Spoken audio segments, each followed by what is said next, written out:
एक गांव में दो पति पत्नी रहते थे। उनके दो बच्चे थे। वो दोनों उनकी पढ़ाई के बारे में सोचते रहते थे, लेकिन उनके पास पैसे की कमी थी।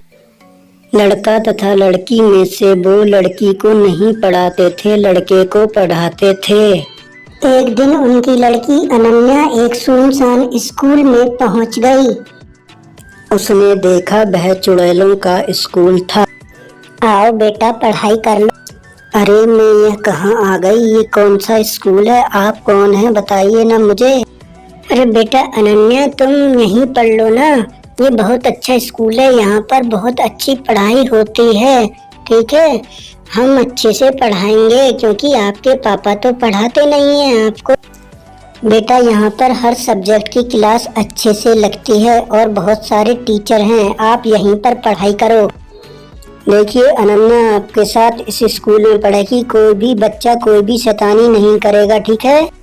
ओके ठीक है मैम, मैं अच्छे से पढ़ाई करूंगी। मेरी सीट कहाँ पर है बता दीजिए। बेटा आप चिंता ना करो, जिस सीट पर आप बैठना चाहती हो उस सीट पर बैठ जाओ। तुम हमारी अच्छी स्टूडेंट हो। उसने मन में सोचा, स्कूल जैसा भी हो लेकिन मुझे पढ़ाई करने मिलेगी। बेटा तुम आ गई, चलो अब क्लास में बैठ जाओ। होमवर्क करके आई हो कि नहीं बताओ हमें। और अनन्या क्लास में बैठ गई। वहाँ उसने देखा कि वहाँ पर जो स्टूडेंट हैं वो भी चुड़ैल और भूतों के बच्चे हैं। वह सोच रही थी मैं कैसे पढ़ाई करूँगी। तभी मैडम बोली, बेटा चिंता ना करो, कोई डिस्टर्ब नहीं करेगा तुम्हें यहाँ पर। और इस तरह अनन्या ने बहुत अच्छे तरीके से पढ़ाई करी और मैडम ने भी बहुत अच्छे तरीके से पढ़ाया और अनन्या बहुत ही इंटेलिजेंट हो गई पढ़ने में और वो बहुत ही मेहनत करके पढ़ने लगी और मैडम भी बहुत अच्छे से पढ़ाती थी। एक दिन एक चुड़ैल मैडम ने क्लास में सभी बच्चों से कहा कि सभी बच्चे ध्यान देंगे, अनन्या की तरह पढ़ाई करेंगे। अनन्या एक बेस्ट स्टूडेंट है हमारे विद्यालय की, उसने बहुत अच्छे से पढ़ाई की है, ठीक है? सभी स्टूडेंट ध्यान देंगे, अनन्या अब मॉनिटर होगी। अनन्या रोज 12 बजे रात के जाती थी स्कूल, 4 बजे वापस आ जाती थी और आकर सो जाती थी।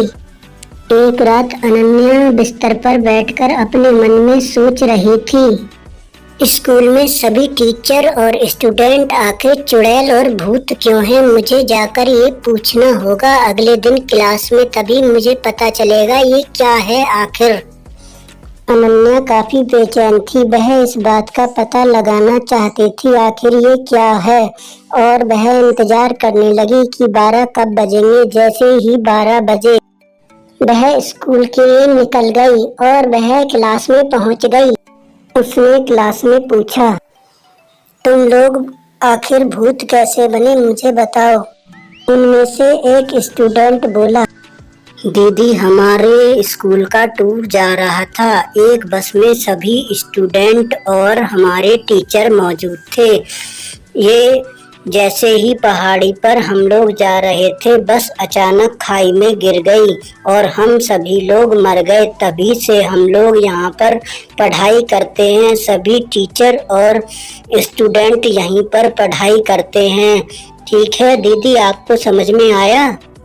हाँ बेटा, ये सभी सही कह रहे हैं, ये सच बात है अनन्या। इस बात को सुनकर अनन्या क्लास में काफी सुस्त हो गई तथा नीचे निगाह डालकर गम में बैठ गई। उधर अनन्या का भाई पढ़ाई भी नहीं कर रहा था, पैसे उड़ा रहा था।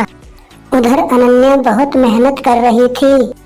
अनन्या के माता पिता अनन्या के भाई को रोज डांटते थे, तुम सुधरोगे नहीं, देखो अनन्या को हम पढ़ा भी नहीं रहे हैं लेकिन तुम पर इतना पैसा लगा रहे हैं, लेकिन तुम सुधरोगे नहीं। तुम इधर उधर खेल कूद में मौज मस्ती में ज्यादा टाइम बिताते हो, समझे?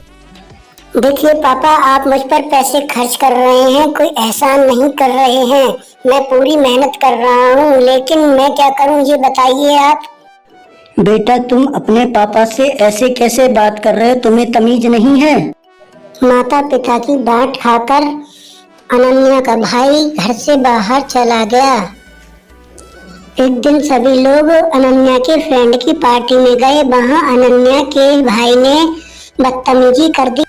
तुमको तमीज नहीं है? अनन्या के भाई हो ना तुम, और तुम ऐसे बदतमीजी से बात कर रहे हो हमारे घर पर आकर सभी मेहमानों से। तुम्हें तमीज नहीं है? देखिए भाई साहब, ये आपका बेटा हमारे यहाँ मेहमानों से बदतमीजी कर रहा है। भाई साहब, इसने तो मेरी नाक कटा दी। लेकिन आप चिंता मत कीजिए, समय के साथ सब सुधर जाते हैं, ये भी सुधर जाएगा, ठीक है? पता नहीं ये कब सुधरेगा, हमेशा मुझे दुख देता है।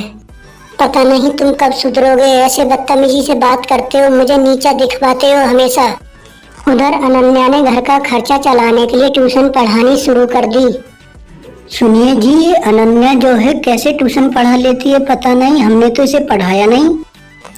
तुम सही कह रही हो, हमने तो इसे पढ़ाया नहीं, लेकिन ये कैसे ट्यूशन पढ़ा लेती है और अच्छा पढ़ाती है और अपना खर्चा भी चला रही, साथ में पैसे भी दे रही है। बेटा तुम ये सब कैसे पढ़ा लेती हो? हमने तो तुम्हें पढ़ाया नहीं और तुम इतना अच्छा कैसे पढ़ा लेती हो? हमारी तो समझ में कुछ बात नहीं आई। तब अनन्या ने अपनी सारी बात उन्हें बताई और यह सुनकर उसके माँ बाप चौंक गए। तब अनन्या के पापा ने अनन्या से कहा, अनन्या मुझे माफ कर दो बेटा, मुझसे बहुत बड़ी गलती हो गई जो मैंने तुम्हें पढ़ाया नहीं, मुझे पढ़ाना चाहिए था। तुमने ऐसे स्कूल में पढ़ाई करी जो कि भूत और चुड़ैलों का स्कूल है, और तुमने इतने अच्छे से पढ़ाई करी है। मुझे माफ कर दो बेटा, तुम मेरी बहुत अच्छी बेटी हो, मुझे माफ कर दो, ठीक है बेटा?